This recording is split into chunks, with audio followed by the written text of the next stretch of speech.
Shalom. Shalom. Halo, apa kabar semuanya?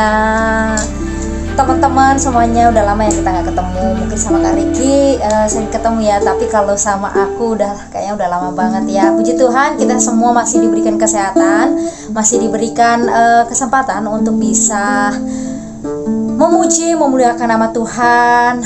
Mari kita bersyukur sama Tuhan oleh karena kebaikannya dan pemeliharaannya sampai saat ini kita masih boleh ada.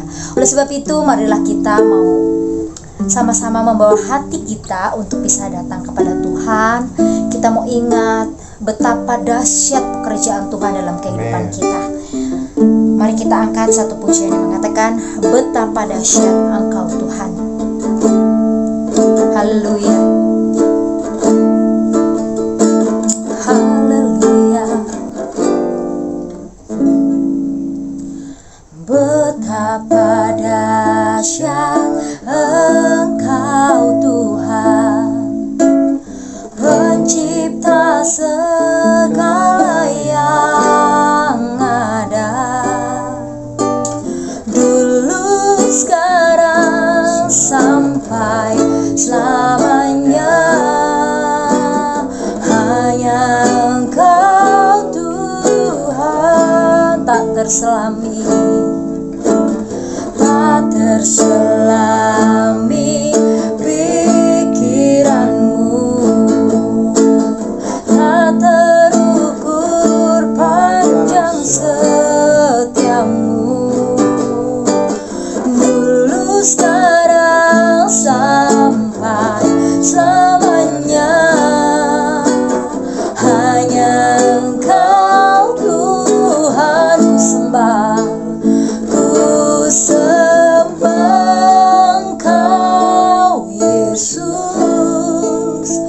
Hanya Engkau Allah di hidupku, Allah di hidupku.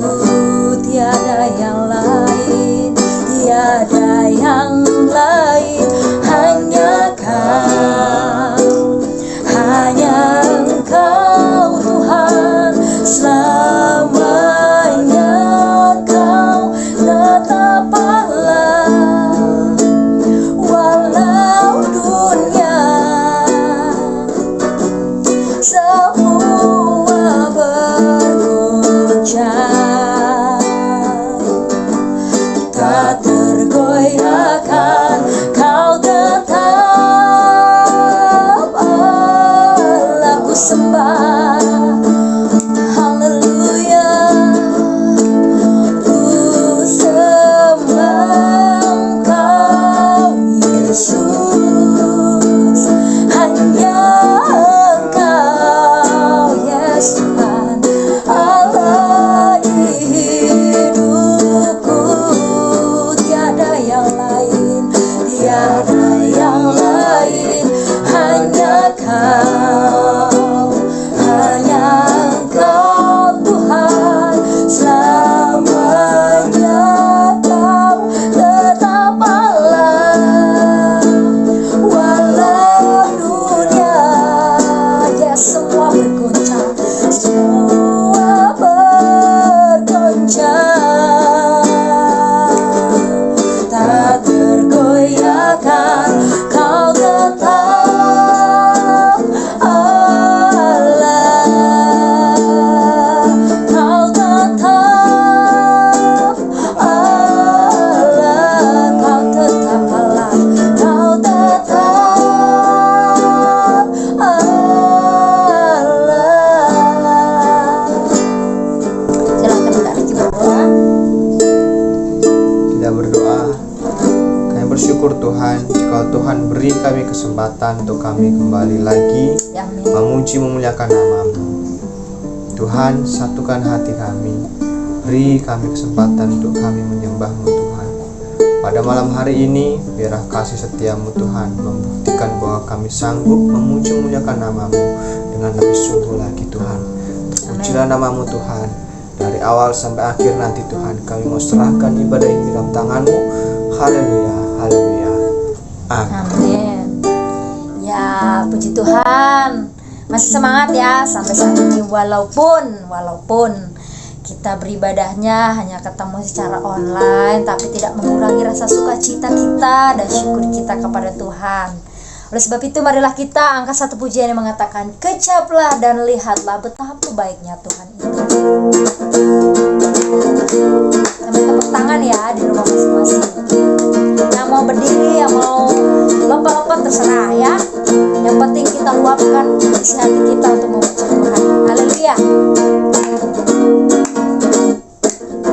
Kecaplah dan lihatlah betapa baiknya Tuhan itu.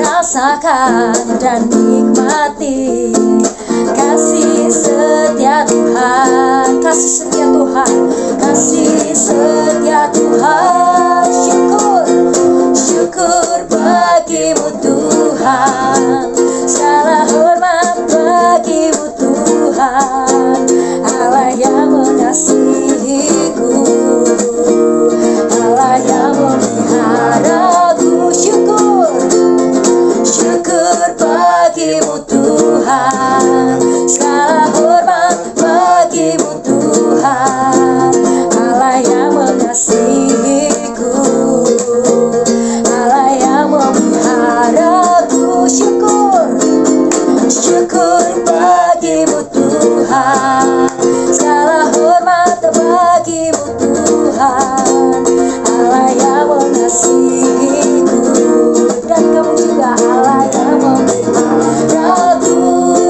selamanya, selamanya, selamanya, oh, selamanya.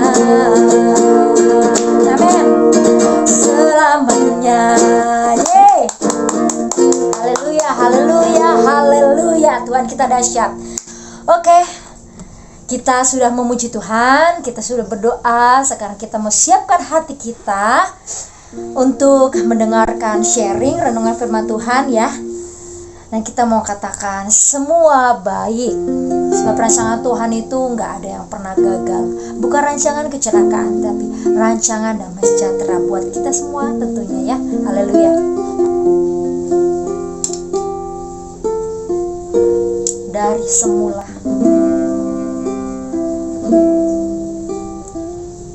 dari semula telah kau tetapkan hidupku dalam tanganmu, dalam rencanamu Tuhan. Rencana indah, rencana indah telah kau siapkan bagi masa depanku yang penuh harapan. Semua baik, semua baik, apa yang telah kau perbuat di dalam hidupku. Semua baik, sungguh teramat baik, kau jadikan hidupku berarti dari semula. Haleluya. Dari semula telah kau tetapkan hidupku dalam tanganmu, dalam rencanamu Tuhan. Rencana indah telah kau siapkan bagi masa depanku yang penuh harapan. Semua baik, semua baik, semua baik, semua baik, apa yang telah kau perbuat di dalam hidupku. Semua baik, sungguh teramat baik, kau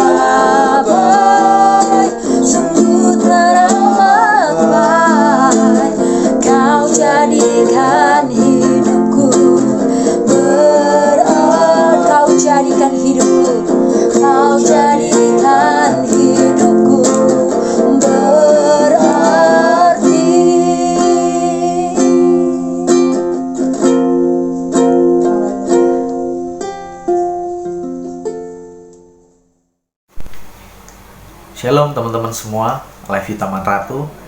Terima kasih untuk kesempatan yang diberikan. Saya boleh sampaikan kebenaran firman Tuhan, saya boleh sharing ke teman-teman semua. Nah, sebelum kita belajar bersama-sama, mari kita berdoa. Terima kasih Bapa, Allah kami yang hidup, Allah kami yang bertata dalam kerajaan surga. Terima kasih untuk kesempatan hari ini Tuhan. Kami Alive Youth bisa beribadah secara offline dengan segala keterbatasan yang ada Tuhan. Kami boleh menyatukan hati kami boleh memuji dan meninggikan nama-Mu, dan kami boleh Tuhan mendengar dan belajar tentang kebenaran firman-Mu. Taruh hikmat di dalam hati dan pikiran kami, sehingga kami boleh mengerti Tuhan apa yang Kau sampaikan, dan biarlah firman-Mu tertanam di hati kami dan bertumbuh dan berbuah dalam setiap perbuatan tindakan kami. Terima kasih Tuhan Yesus. Kami sambut kebenaran firman-Mu di dalam nama Yesus kami berdoa. Haleluya. Amin. Oke teman-teman. Jadi tema sharing firman Tuhan hari ini berbicara tentang arti sebuah pelayanan. Kalau kita berbicara tentang pelayanan, saya berharap teman-teman Youth Taman Ratu bisa nanti ke depannya semua bisa terlibat di dalam pelayanan liturgi, di dalam gereja, khususnya gereja Taman Ratu.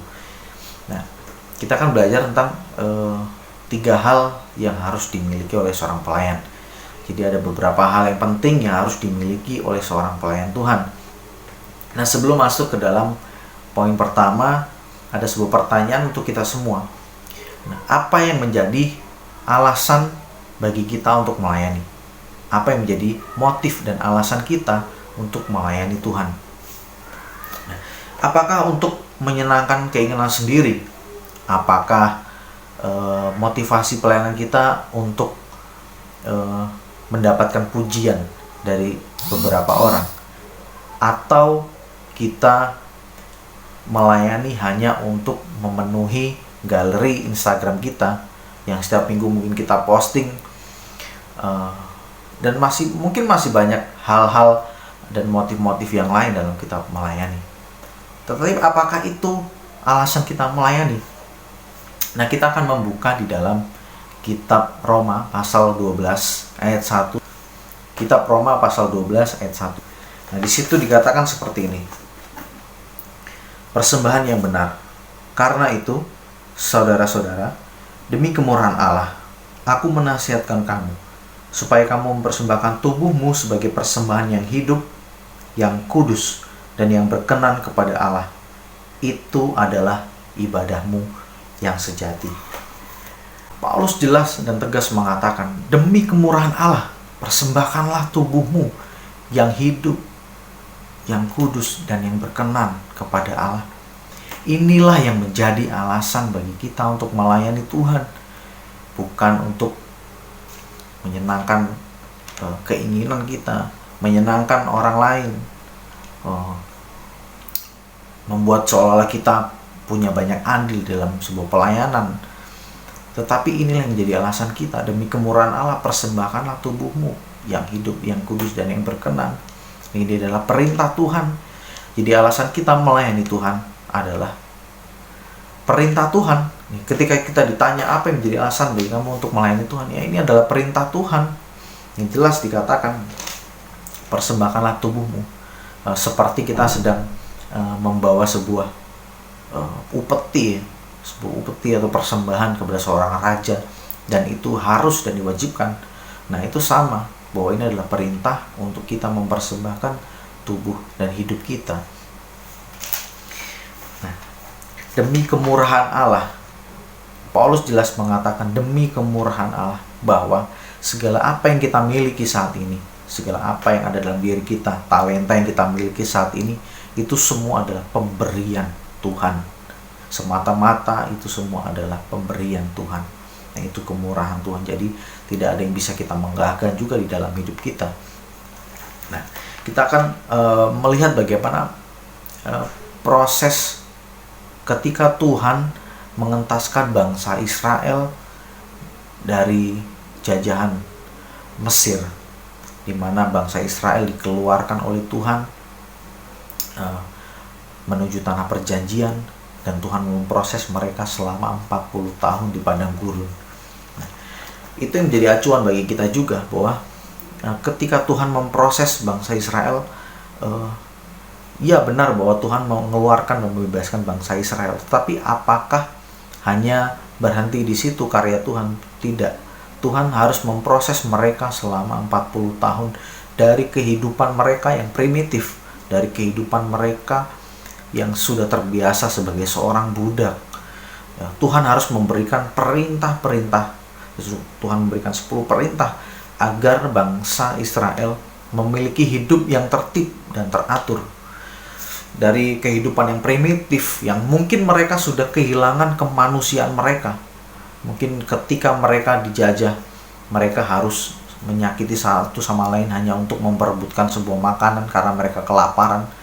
Mereka harus menghilangkan rasa kemanusiaan mereka. Nah, itu Tuhan mau memproses bangsa Israel supaya mereka bisa memakai gaya hidup yang baru. Ketika masuk dalam tanah perjanjian, mereka memiliki gaya hidup yang baru. Nah, itu juga menjadi acuan bagi kita bahwa Tuhan juga sedang memproses hidup kita saat ini. Bahwa Tuhan juga ingin kita memakai cara dan gaya hidup yang baru. Nah, Tuhan memproses kita saat ini. Makanya jelas dikatakan, demi kemurahan Allah persembahkanlah tubuhmu. Ketika Tuhan Yesus mati untuk kita, ketika Tuhan Yesus mati untuk mengangkat kita sebagai anaknya, menebus kita dari dosa-dosa kita, tidak hanya berhenti di situ, tetapi Tuhan sedang memproses kita supaya kita memiliki gaya hidup yang baru. Maka itu persembahkanlah tubuhmu. Kita harus hidup melayani Tuhan. Nah, pelayanan bukan hanya berbicara di dalam sebuah gereja, di dalam sebuah komunitas, tapi di dalam setiap hidup kita, di dalam keluarga, pekerjaan, lingkungan, bahkan komunitas gereja kita tentunya. Bahwa kita harus melayani Tuhan. Jadi inilah yang menjadi alasan bagi kita untuk melayani Tuhan. Nah, ada 3 hal yang harus kita pelajari dan 3 hal yang harus dimiliki oleh seorang pelayan Tuhan. Nah, yang pertama adalah komitmen. Nah, kalau berbicara tentang komitmen, mungkin teman-teman sudah sering mendengar kata komitmen. Tetapi apa itu komitmen? Nah, secara singkat, komitmen itu adalah sebuah perjanjian, keterikatan kita untuk melakukan sesuatu. Sebuah tekad untuk kita melakukan sesuatu. Nah, di dalam pelayanan membutuhkan namanya komitmen. Nah, kalau kita melihat perkataan Yesus tentang sebuah komitmen, kita akan buka di dalam Lukas 9 ayat 62. Lukas 9 ayat 62. Di situ Yesus jelas berkata seperti ini. Setiap orang yang siap membajak tetapi menoleh ke belakang tidak layak untuk kerajaan Allah. Setiap orang yang siap untuk membajak tetapi menoleh ke belakang tidak layak untuk kerajaan Allah. Yesus berbicara tentang sebuah komitmen ketika Tuhan Yesus sudah mati untuk kita. Lalu kita dibawa kepada gaya hidup yang baru. Kita harus memiliki komitmen di dalam sebuah pelayanan. Kita tidak boleh menoleh lagi ke belakang. Bahwa sebuah pelayanan kita kepada Tuhan itulah yang menjadi prioritas kita saat ini. Dimanapun kita berada, kita harus memiliki sebuah tekad yang kuat bahwa kita sudah sedang terikat dengan kebenaran Tuhan, bahwa kita harus mempersembahkan hidup kita sebagai sebuah persembahan yang kudus, yang hidup dan yang berkenan. Nah, itulah bentuk pelayanan kita. Nah, komitmen penting, tetapi setelah komitmen bahwa kita juga harus konsisten. Nah, menurut saya komitmen dan konsisten itu adalah 2 hal yang tidak bisa dipisahkan. Kenapa? Karena ketika seseorang berkomitmen, apa yang membuktikan komitmennya? Yaitu konsisten. Ketika seorang konsisten, itu akan membuktikan bahwa dia adalah orang yang berkomitmen. Nah, untuk teman-teman pemuda, saya berharap bahwa kita sudah memiliki komitmen di dalam sebuah komunitas kita, di dalam Alive Youth kita memiliki komitmen bahwa kita mau bersama-sama melayani Tuhan di dalam wadah ini. Nah, diperlukan juga namanya konsisten. Nah, konsisten berbicara bahwa kita melakukan sesuatu secara terus-menerus. Kita lakukan secara terus-menerus. Jadi, ketika kita berkata bahwa saya berkomitmen untuk Tuhan, nah apa yang membuktikan komitmen kita? Yaitu konsisten kita. Apakah kita melakukannya hanya sekali, kemudian kita tidak terlihat lagi? Apakah kita terus-menerus melakukannya, kita terus-menerus aktif, kita ikut di dalam sebuah wadah yang namanya Alive Youth? Apakah kita juga aktif di dalam Alive Youth? Nah, itu yang diperlukan oleh seorang pelayan Tuhan. Kalau kita mengklaim bahwa diri kita adalah orang yang siap melayani Tuhan, nah, komitmen dan konsisten itu yang harus kita miliki. Nah, itu hal yang pertama yang dibutuhkan oleh seorang pelayan Tuhan. Nah, hal yang kedua yang harus dimiliki oleh seorang pelayan Tuhan yaitu adalah berani berkorban. Jadi seorang pelayan harus berani berkorban. Nah, secara singkat, apa itu berani berkorban? Nah, berani berkorban artinya ada sesuatu yang diambil dari diri kita. Ada sesuatu yang hilang dari diri kita. Nah, apa yang hilang dari diri kita? Mungkin waktu kita, mungkin tenaga kita yang diambil, mungkin pikiran, hati kita, uang kita yang kita harus relakan demi sebuah pelayanan. Nah, ini yang harus dimiliki oleh seorang pelayan Tuhan. Kalau kita bicara tentang waktu ya, mungkin teman-teman punya kesibukan masing-masing, di luar sana sih yang saya tidak tahu. Tetapi teman-teman memilih meluangkan waktunya yang mungkin waktu berharga untuk bisa saja untuk keluarga, untuk teman-teman di luar sana, tetapi kita memilih untuk meluangkan waktu beribadah melayani Tuhan bersama-sama di Alive Youth. Nah, itu salah satu contoh kita mau berkorban, meluangkan waktu kita, mungkin tenaga kita yang kita harus persiapkan segala sesuatu untuk bisa berjalannya sebuah ibadah. Ya, mungkin kita harus sedikit capek untuk melakukannya, tetapi kita mau melakukannya, kita rela bahwa kita memberi tenaga kita, mungkin pikiran kita, mungkin hati kita, di mana ya tidak dipungkiri bahwa kita sesama manusia pasti ada perbedaan pendapat, pasti ada masalah di satu sama lain, tetapi mungkin dengan kata-kata yang tidak tepat kita kecewa, tetapi kita tetap mau melayani Tuhan dan kita tidak undur di dalam sebuah pelayanan. Nah, itu yang dikatakan bahwa seorang pelayan harus berani berkorban. Dengan itu semua kita tidak undur, tapi kita terus untuk melayani Tuhan. Nah, kemudian hal ketiga yang harus dimiliki oleh seorang pelayan Tuhan yaitu pelayan yang rendah hati. Nah, kerendahan hati yang harus dimiliki oleh seorang pelayan Tuhan. Ada satu ayat firman Tuhan yang kita akan baca sebagai contoh bagaimana seorang pelayan harus memiliki kerendahan hati di dalam Kisah Para Rasul 20. Kita akan buka Kisah Para Rasul 20 ayat yang ke-19. Di situ dikatakan seperti ini. Dengan segala rendah hati aku melayani Tuhan. Dalam pelayanan itu aku banyak mencucurkan air mata dan banyak mengalami pencobaan dari pihak orang Yahudi yang mau membunuh aku. Nah, Paulus mengatakan bahwa dengan rendah hati aku melayani Tuhan. Sekali dia harus mencucurkan air mata, mengalami banyak pencobaan, mengalami banyak ancaman. Sekalipun Paulus sudah berniat untuk melayani, tetapi masih saja ada orang yang tidak suka, masih saja ada orang yang tidak menghargai Paulus, bahkan sampai Paulus ingin dibunuh. Nah, sama dengan keadaan kita di dalam sebuah pelayanan, khususnya di dalam pelayanan gereja, bahwa mungkin sering secara tidak langsung kita tidak dihargai, kita merasa tidak dihargai, merasa tidak mungkin tidak diunggulkan di dalam sebuah pelayanan. Tetapi apakah itu akan membuat kita menjadi undur dari pelayanan? Apakah itu akan menjadi sebuah alasan kita akan mundur untuk menjadi seorang pelayan Tuhan gitu? Nah, kita melakukannya dengan rendah hati bahwa semuanya kita lakukan untuk Tuhan, bukan untuk manusia. Kita mau dihargai atau tidak dihargai, Tuhan yang menghargai kita, Tuhan yang melihat pelayanan kita, yang melihat hati kita, yang melihat apa yang kita lakukan gitu untuk Tuhan, untuk sesama kita.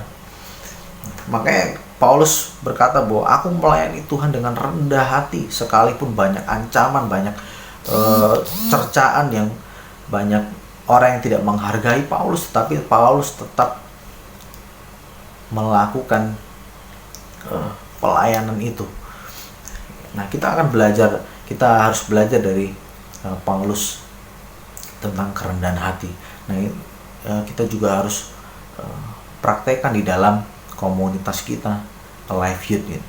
Kita tidak saling menonjolkan diri kita, tetapi apa yang bisa kita lakukan untuk berlangsungnya komunitas kita semakin berkembang dan baik.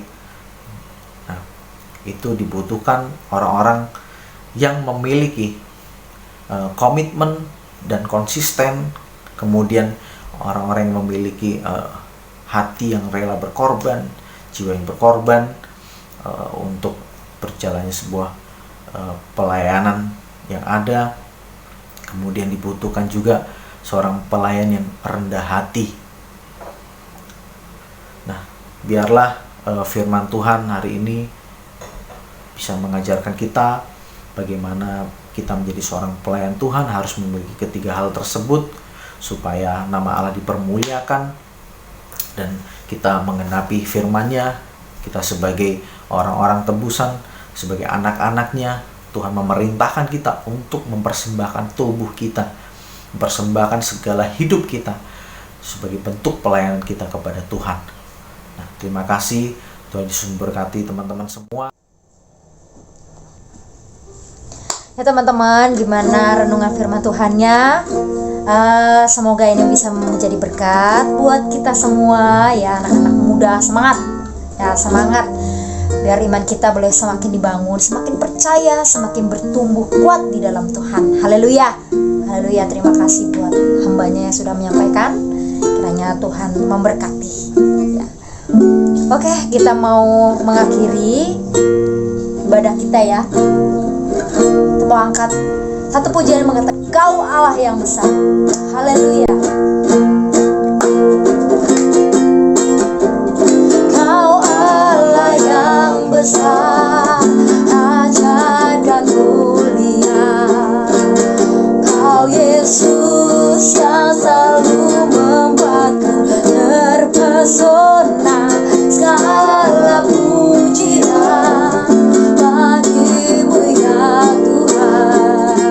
Hanya Kau yang layak ku agukan. Kau Allah yang besar, Kau Allah yang besar, ajaib dan mulia. Yes Tuhan, Kau Yesus yang selalu membuatku terpesona.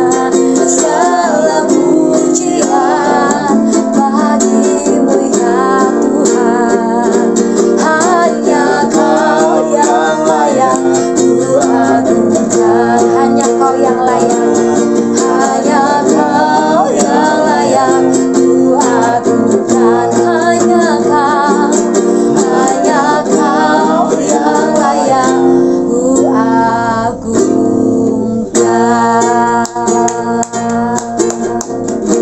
Haleluya, haleluya, haleluya.